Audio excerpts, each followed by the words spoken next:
Without them, right, I would never be here. What they did on the roadside, I have no doubt, saved my life.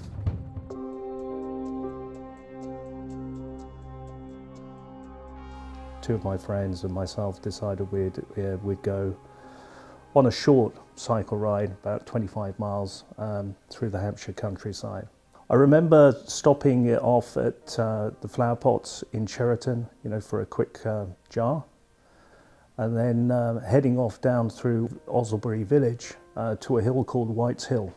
Wight's Hill is a hill I've never gone down before in my life. And I got to the top of the hill, and that's pretty much all I directly remember. On Wight's Hill there's a very steep bit. It's about a 20-degree gradient and a right-handed bend. I remember suddenly realising that Tim, who was maybe 20 metres or 30 metres in front of me, had slipped off the tarmac onto the gravel at the side.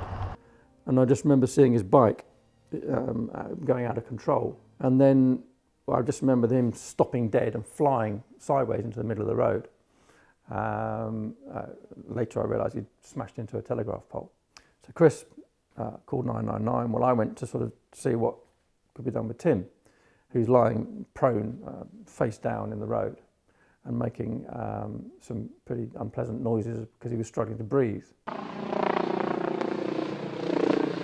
I can tell you it was incredibly reassuring when we heard the air ambulance circling, and when we then saw a doctor running up the road with his kit, knowing that you have a full trauma doctor on site was incredibly reassuring.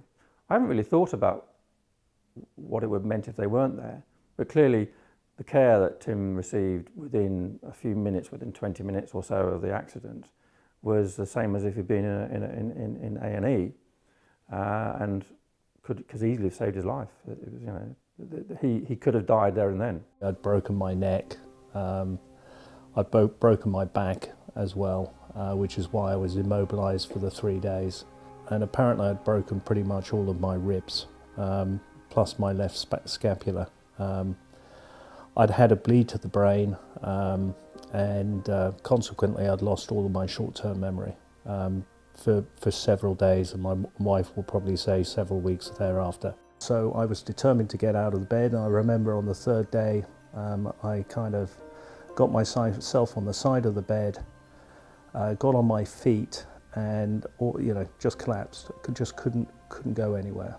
As soon as he moved, you could see he just couldn't move properly. He couldn't move his head, his neck, his shoulders, and was pretty much confined to a chair with a neck brace on, because the neck injury was, I believe, quite serious and a bit unstable for a while.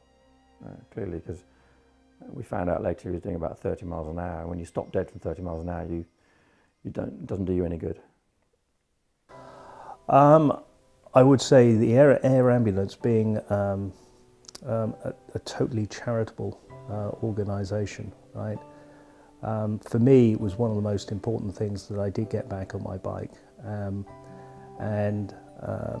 fundraise, for them. I organised a London to Paris cycle ride. I set a target of £25,000.